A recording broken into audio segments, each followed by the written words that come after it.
All right, welcome back to episode 2 of Down Under the Podcast. I'm Brendan Bradford, joined by Steve Peios. We're just hours removed from a great, well, not a great 3-point win for Arsenal, but not a great performance. I think we'll both agree. Look, I think we both have criticisms, but just to start off, you can't go past the fact you go up to Old Trafford 1-0, you come away with 3 points opening weekend. That is a huge result in a joint that has been a graveyard for Arsenal for years.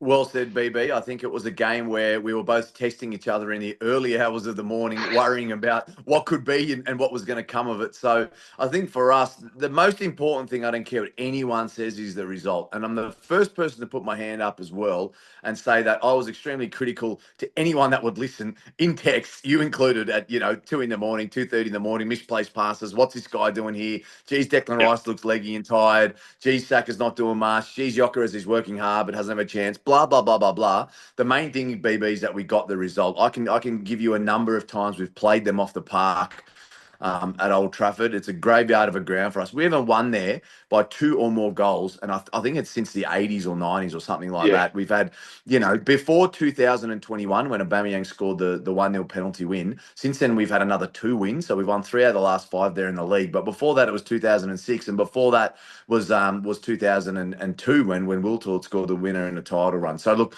it has to be the result, BB. I'm pretty happy with that, and I'm sure you're the same, mate. You must be over the moon that beyond anything, performance aside, everything else around it aside, 3 points is the most important thing at this time of year.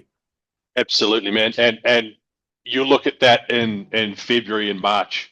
I think that's 3 points banked. That's just to play not great. We did not play well, but to be able to do enough defensively more than anything to come away with the 3 points was phenomenal. You don't turn that around. Yeah, you don't turn that away.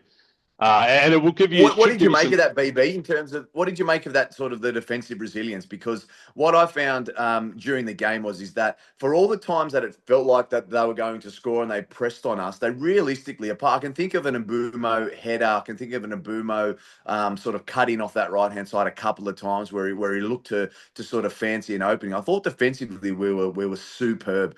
I was Yeah, worried about Calafiori. I think he got sort of caught out on that left hand side a lot, but realistically, the back three of White, Saliba, and Gabriel were just rocks today. So, what did you make of that? The fact that we could realistically hold them to no clear cut chances and just get the job done. yeah. There was a really good Raya save as well. I think he was man of the match, goalkeeper Yep. in goals. But um, a couple of early teething issues. There was one where I can't remember if it was Cunha or Burmo got through sort of 2 or 3. It was just a clunky little Yep. play. Everyone sort of got There was tangled the together. Cunha run sort of halfway up the field. He did that in both halves, and then Mbumo off Yeah, that right hand side was free a lot. yeah. But look, to be fair to Manchester United, I thought they were better. To be honest, they were By a mile. more attacking. They were more decisive going forward.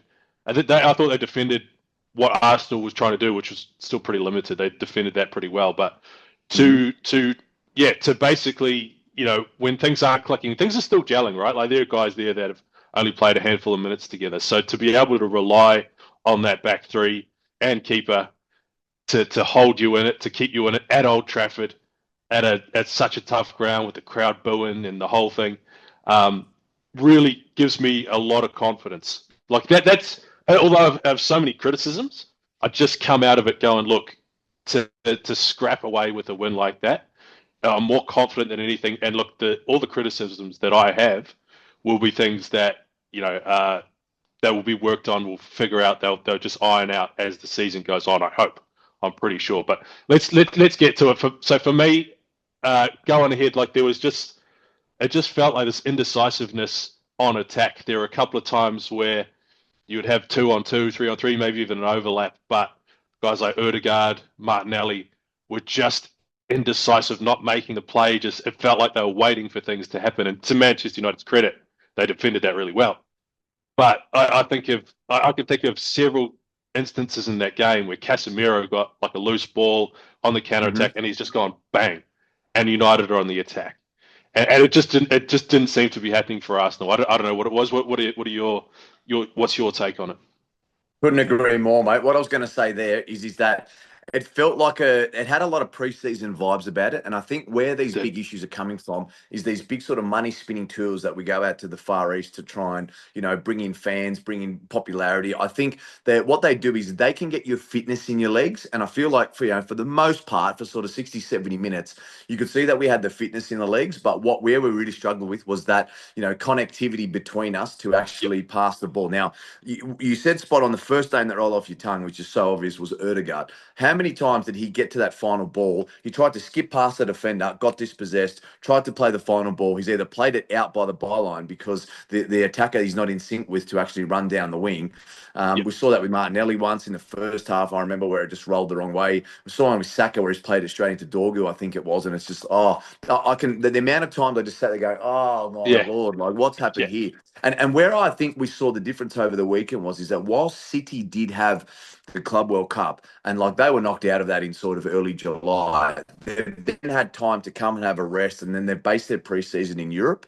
So what they've Yep. done is they've actually given themselves time to work on the training paddock in familiar surrounds, and we saw that. Wolves, I can't say how much of an opponent, but what they did do was show that they looked a little bit more, connected. Whereas we, at least I think from the physical side of things, were good for the most part. I think we were better than them physically.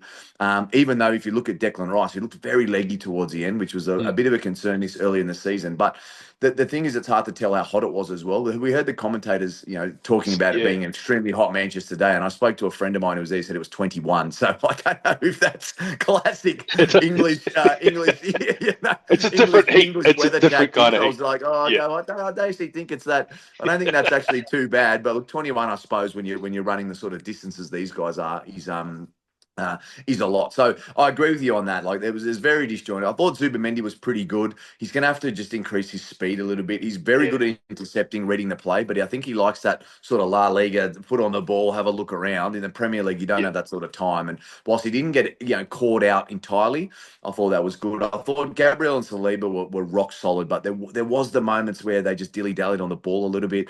I remember one where Zubamendi played it across the goal face, like from you remember, like and like that Yeah. is the Yeah. cardinal rule you teach your kids when you're coaching them or anyone. Do not do that, like up the wing or out, and they're just. And the commentators even said this is quite risky. So Yeah. there were so many elements where the improvement is needed. I think Martinelli's just got so much work to do on the final product. I think he just Yeah. shows everything until he gets to the box. I thought this is an unpopular opinion. I thought Gyökeres was fantastic in terms of the work that he did. He realistically didn't get a clear Yeah. cut Yeah. chance, and yes, he played a few. I remember he played a heavy cross that went. He was trying to cross it in the box, and it went out for a throw in on the 30-meter Yeah. line. It was a Lost the ball a under his rugby feet. league bomb gone backwards. I go, hang on a second.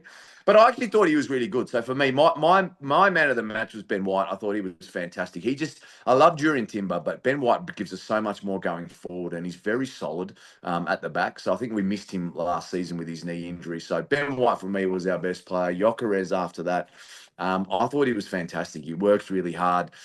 Didn't have a clear sight on goal, but he did press from the top. Played a great 60 minutes, and then I thought Havertz was good when he came off the bench as well, mate. What do you think about your Yeah. your key players for us last night? Yeah. I thought Havertz was good off the bench. I thought I sort of saw him cop a little bit of criticism, but I thought he added just a little bit of directness, just a bit of go towards goal, and I think that is just having had a little bit more time with those guys. Like so many times, like you mentioned, Erdegaard getting the ball, or Martinelli's got the ball. Saka's one side, Gyökeres was the other side, but it's like, yeah, you don't know, you don't have that connection with those two guys. It's like, oh, you're trying to see this is the pass, that's the run, but they haven't got that sort of connection yet. I don't want to. I thought Saka got caught on the ball a little bit too often, but I'm not going to go too critical on that because you know how good he is with the ball cutting in. Like there were a couple of times he cut in, I think particularly in the second half or maybe late in the first half where like, all right, this is where I've seen him score from just on the edge of the box before plenty of times. So I don't want to be too Mm-hmm. critical there, but yeah, look, Gyökeres probably did a lot more work off the ball than anything. Yeah, didn't have a clear chance. He got the ball caught under his feet inside the box there as well in the second half. I want to touch on Ricardo Calafiori as well. Got the yellow card. Jersey pull. He basically got skinned right off a pretty good ball. But it's when he's got the ball driving into the half, into Hmm. the attacking half. He's just got this presence about him. It's just the calmness. I know I said earlier, Casemiro's just decisive. Bang, bang. He'll give that pass. When Calafiori's got the ball and he's running, he's surging. I really like it. Obviously, defensively, there's a bit going on, but I really like him just offering a bit of presence, a bit of physicality and pace with the ball. So interesting to see what they do with him, what Arteta does with him as the season goes on. What do you reckon? I love your thoughts there, BB. I think with Calafiori that there's going to be a couple of things that define his season. So one of them is going to be if he can stay fit. I think he only played 21 games last year, and over the course of a 60-game season, that's a real difficulty when you've got a guy who can score big goals, away from home. We saw that his winner against Wolves last year.